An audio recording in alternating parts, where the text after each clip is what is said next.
Ya, baik, kita mulai. Assalamualaikum warahmatullahi wabarakatuh. Selamat pagi, Pak Aziz dan juga teman-teman Rombel Mata Kuliah Hubungan Industrial. Pada kesempatan ini kita akan membahas mengenai pengupahan di suatu perusahaan. Dan sebelumnya perkenalkan kami dari kelompok 3 dengan beberapa anggota, yaitu yang pertama ada Fadla Fajri, kemudian ada saya sendiri, Torek Ozian, selanjutnya ada Sandy Ayu Subekti, dan juga Haiduril Fakih. Ya, lanjut. Nah, teman-teman, sebelumnya pada tahun kemarin ya, sekitar tahun 2020 kita dikejutkan dengan adanya pelanggaran pengupahan suatu perusahaan yang sangat terkenal yaitu Air Asia Indonesia, dan hal ini digugat oleh karyawan karena tak diberi gaji. Dan hal ini yang akan kita bahas pada pertemuan kali ini. Baik, selanjutnya silakan.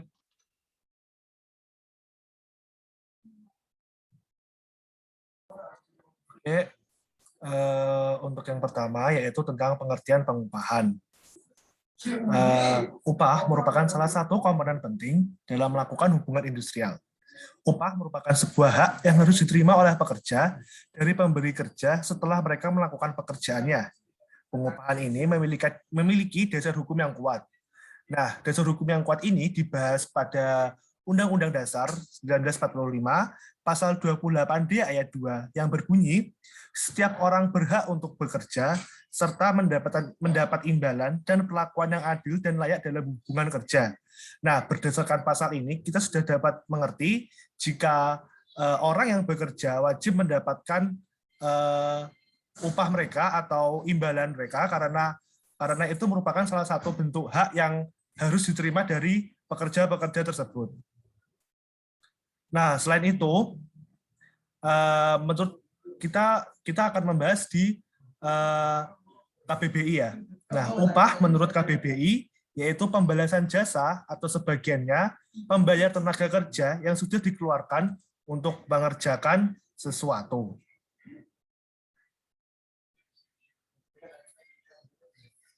Nah, selain itu, di Indonesia sendiri memiliki undang-undang yang mengatur tentang ketenagakerjaan.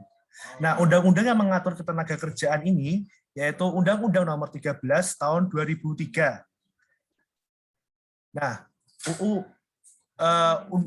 pasal yang mengatur tentang pengupahan terdapat pada yang pertama yaitu pasal 1 ayat 30 yang berbunyi, upah adalah hak pekerja atau buruh yang diterima dan dinyatakan dalam bentuk uang sebagai imbalan dari pengusaha atau pemberi kerja kepada pekerja atau buruh yang ditetapkan dan dibayarkan menurut suatu perjanjian kerja, kesepakatan, atau peraturan perundang-undangan, termasuk tunjangan bagi pekerja atau buruh dan keluarganya atas suatu pekerja dan atau jasa yang telah atau akan dilakukan. Nah, selain itu, ada beberapa ahli juga nih yang mendefinisikan upah. Menurut Mulyadi dalam Buddha tahun 2015 mengatakan, jika upah merupakan pembayaran atas jasa yang dilakukan oleh karyawan yang mempunyai jenjang jabatan yang dibayarkan setiap bulannya. Nah, dalam pemberian upah atau gaji kepada karyawan, pemegang kepentingan ini harus berhati-hati dalam menghitungnya. Seringkali, permasalahan dalam pemberian upah sering terjadi. Hal ini disebabkan karena adanya pihak-pihak yang tidak terima terkait upah yang diberikan kepadanya. Jika dalam pengupahan terdapat sebuah masalah dan tidak segera diselesaikan, akan terjadi atau timbulnya masalah seperti adanya pemogokan kerja, demo, atau bahkan membawa permasalahan ini ke meja hijau atau pengadilan. Nah, selanjutnya saya di sini akan membahas tentang komponen upah. Menurut Surat Edaran Menteri Tenaga Kerja nomor SE atau Surat Edaran 7/Men/1990 tentang pengelompokan upah ini dibagi menjadi beberapa komponen. Menurut Surat Edaran ini, upah dibagi menjadi dua, yaitu komponen upah dan pendapatan non-upah. Untuk komponen upah sendiri ada tiga macam. Yang pertama yaitu upah pokok. Upah pokok sendiri merupakan imbalan dasar yang dibayarkan kepada pekerja menurut tingkat atau jenis pekerjaannya yang besarnya ditetapkan atas kesepakatan. pembayaran tetap, yaitu selanjutnya ada pembayaran tetap, yaitu pembayaran yang teratur berkaitan dengan pekerjaan yang diberikan atau secara tetap untuk pekerja dan keluarganya, serta dibayarkan dalam suatu waktu yang sama, dengan pembayar pokok seperti tunjangan istri, tunjangan anak, tunjangan perumahan, tunjangan kemahiran, dan tunjangan lainnya. Selanjutnya ada tunjangan tidak tetap. Tunjangan tidak tetap yaitu satu pembayaran yang secara langsung atau tidak langsung berkaitan dengan pekerja yang diberikan secara tidak tetap untuk pekerja dan keluarganya, serta dibayarkan menurut satuan waktu yang tidak sama dengan waktu pembayaran upah pokok, seperti tunjangan transport yang didasarkan pada kehadiran si pegawai itu. Tunjangan makan yang dapat dimasukkan ke tunjangan tidak tetap apabila tunjangan tersebut diberikan atas dasar kehadiran atau atas dasar jika karyawan masuk maka karyawan itu akan diberikan tambahan tunjangan atau tunjangan makan. Selanjutnya kita bergeser ke tabel yang sebelah kanan. Untuk komponen non upah sendiri terdapat 3 macam, yaitu pertama fasilitas. Fasilitas yaitu kenikmatan dalam bentuk nyata atau nature yang diberikan perusahaan oleh karena hal-hal yang bersifat khusus atau untuk meningkatkan kesejahteraan pekerja, seperti fasilitas kendaraan, pemberian makan secara cuma-cuma, terus adanya sarana ibadah, terus bagi wanita-wanita mungkin ada tempat penitipan bayi, adanya kantin. Nah, selanjutnya yang kedua yaitu bonus. Bonus adalah merupakan bagian dari upah, bukan bagian dari upah, melainkan pembayaran yang diterima pekerja dari hasil keuntungan perusahaan atau karena pekerja menghasilkan hasil yang kerja lebih dari target produksi normal. Nah, yang terakhir yaitu THR atau tunjangan hari raya. Tunjangan hari raya adalah upah atau bayaran yang didapatkan saat karyawan tersebut merayakan hari raya agamanya. Biasanya THR ini diberikan seminggu sebelum hari raya. Jadi THR ini akan diberikan tergantung dengan agama atau kepercayaan masing-masing pegawainya. Selanjutnya ada UU yang mengatur upah akan dibahas oleh teman saya. Silakan. Oke, terima kasih Fadla. Selanjutnya saya akan menjelaskan tentang undang-undang yang mengatur upah. Nah, ada beberapa undang-undang yang mengatur upah di negara kita. Ada landasan hukum Undang-Undang Dasar 1945, Pasal 28D ayat 2 yang berbunyi, pekerja atau buruh adalah setiap orang yang bekerja dengan menerima upah atau imbalan dalam bentuk lain. Lalu ada Undang-Undang Nomor 13 Tahun 2003 tentang Ketenagakerjaan, Pasal 88 hingga Pasal 98. Selanjutnya, Peraturan Pemerintah Nomor 78 Tahun 2005 tentang pengupahan. Lalu ada Peraturan Pemerintah Nomor 36 Tahun 2021 tentang pengupahan. Lalu ada Undang-Undang Nomor 11 Tahun 2020 tentang Cipta Kerja. Lalu ada Peraturan Menteri Ketenagakerjaan Nomor 6 Tahun 2016 tentang pemberian tunjangan hari raya keagamaan bagi pekerja atau buruh di perusahaan. Selanjutnya ada Peraturan Menteri Ketenagakerjaan Nomor 15 Tahun 2018 tentang upah minimum.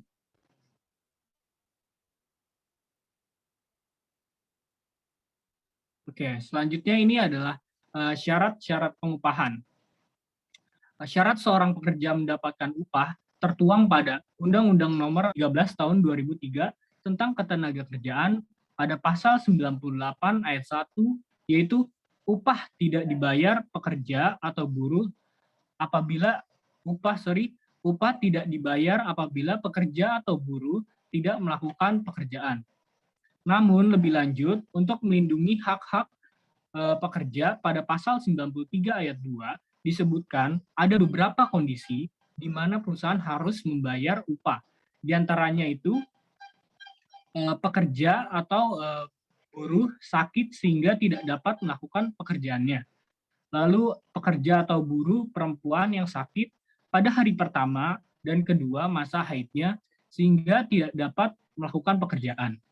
Lalu ada pekerja atau buruh tidak masuk kerja karena pekerja atau buruh tersebut menikah atau menikahkan atau menghitankan atau membaptis anaknya, atau istrinya melahirkan atau keguguran, ataupun keluarga dekat atau anggota keluarga dalam satu rumah ada yang meninggal. Lalu pekerja atau buruh tidak dapat melakukan pekerjaannya karena sedang menjalani kewajiban terhadap negara. Lalu kondisi lainnya itu ada pekerja atau buruh tidak dapat melakukan pekerjaannya karena menjalankan ibadah yang diperintahkan agamanya. Selanjutnya, pekerja atau buruh bersedia melakukan pekerjaan yang telah dijanjikan, tetapi pengusaha tidak memperkerjakannya, baik karena kesalahan sendiri maupun halangan yang seharusnya dapat dihindari perusahaan. Lalu, pekerja atau buruh melaksanakan istirahat, lalu pekerja atau buruh melaksanakan tugas serikat atau pekerja serikat buruh atas persetujuan pengusaha.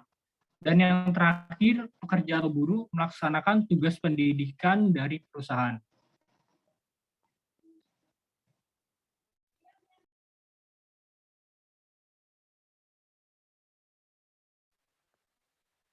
Kemudian jenis-jenis upah. Yang pertama yaitu upah nominal. Upah nominal adalah sejumlah uang yang dibayarkan kepada pekerja yang berhak secara tunai sebagai imbalan atas pengerahan jasa-jasa atau pelayanannya sesuai dengan ketentuan-ketentuan yang terdapat dalam perjanjian kerja yang dilakukan oleh perusahaan ataupun dalam suatu organisasi kerja di mana ke dalam upah tersebut tidak ada tambahan ataupun keuntungan yang lain diberikan kepadanya. Kemudian yang kedua yaitu upah nyata. Upah nyata adalah upah yang benar-benar harus diterima oleh seseorang yang berhak. Upah nyata ditentukan oleh daya beli upah tersebut yang bergantung dari satu, besar atau kecilnya jumlah uang yang diterima. Yang kedua yaitu besar atau kecilnya biaya hidup yang diperlukan. Ada kalanya upah itu diterima dalam wujud uang atau fasilitas yang digunakan. Maka upah nyata yang diterimanya yaitu jumlah upah uang dan nilai rupiah dari fasilitas yang digunakan. Yang ketiga yaitu upah hidup.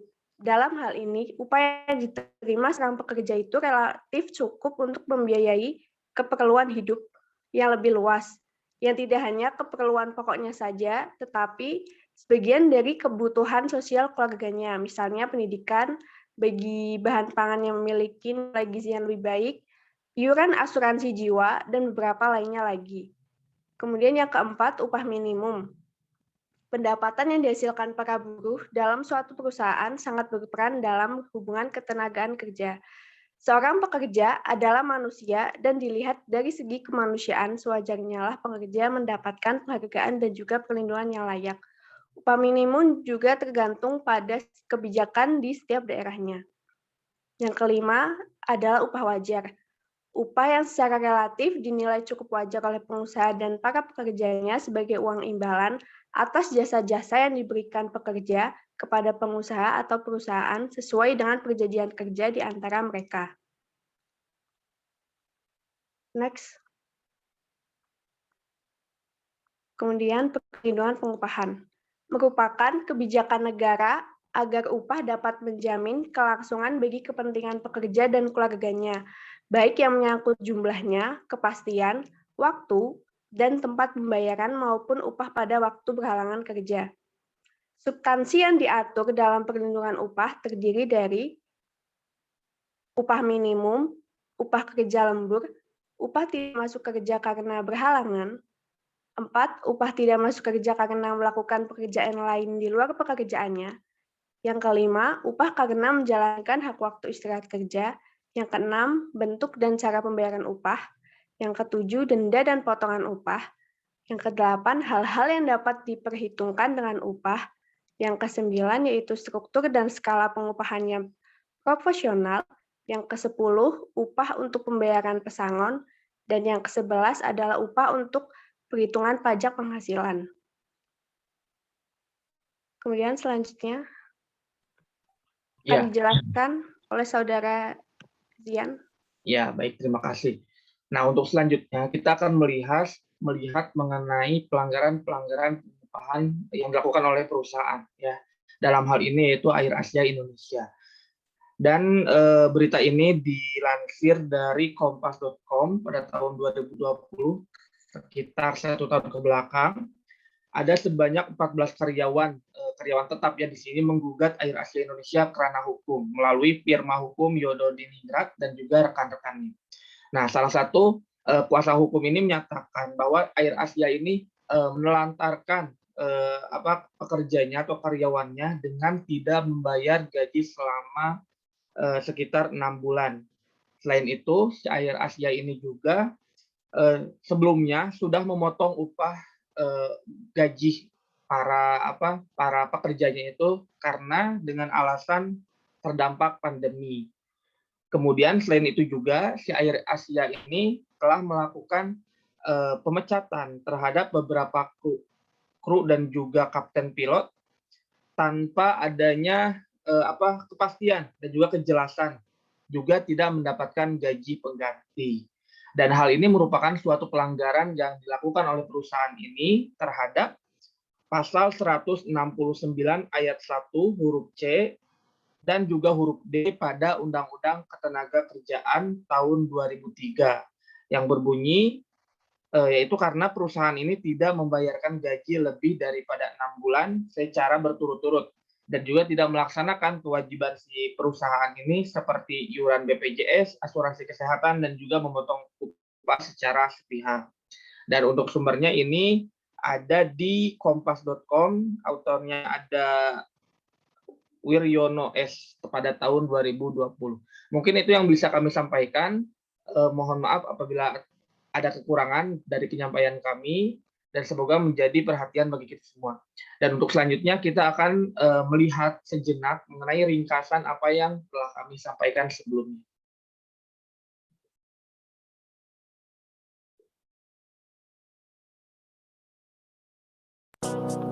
Halo semuanya, yuk kita simak video ini yang berasal dari PP nomor 36 tahun 2021 tentang pengupahan dengan judul 3 menit tentang pengupahan. Apa itu upah? Upah adalah pekerja atau buruh yang diterima dan dinyatakan dalam bentuk uang sebagai imbalan dari pemberi kerja yang ditetapkan dan dibayarkan menurut suatu perjanjian kerja, termasuk tunjangan bagi pekerja atau buruh dan keluarganya atas suatu pekerjaan yang telah dilakukan. Adapun penghasilan terdiri dari 2 jenis, yaitu upah dan non-upah. Penghasilan dalam bentuk upah berupa upah tanpa tunjangan, upah pokok dan tunjangan tetap, upah pokok, tunjangan tetap dan tunjangan tidak tetap, serta upah pokok dan tunjangan tidak tetap. Untuk penghasilan dalam bentuk non-upah berupa tunjangan hari raya, insentif, uang pengganti fasilitas kerja, dan uang servis pada usaha tertentu.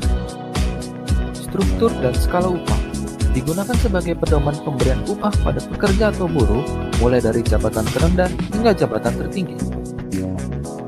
Upah minimum adalah upah terendah yang ditetapkan oleh pemerintah sebagai bentuk perlindungan terhadap pekerja atau buruh di suatu wilayah yang ditinjau setiap tahunnya dan hanya berlaku untuk pekerja atau buruh dengan masa kerja kurang dari 1 tahun pada suatu perusahaan.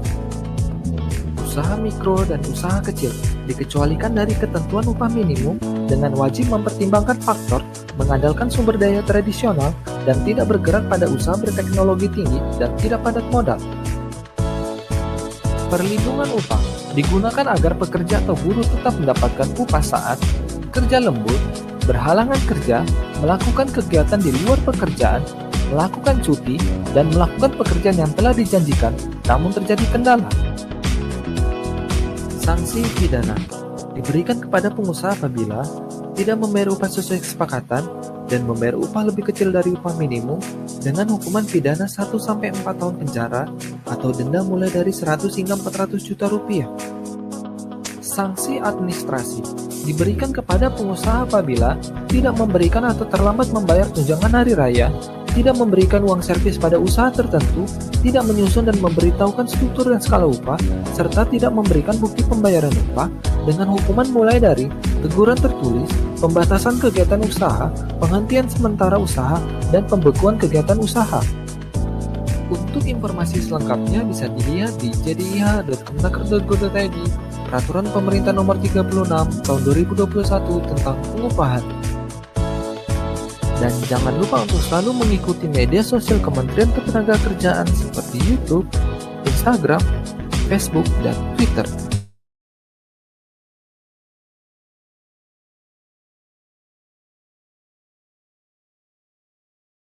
Terima kasih dan mohon maaf. Sekian. Wassalamualaikum warahmatullahi wabarakatuh.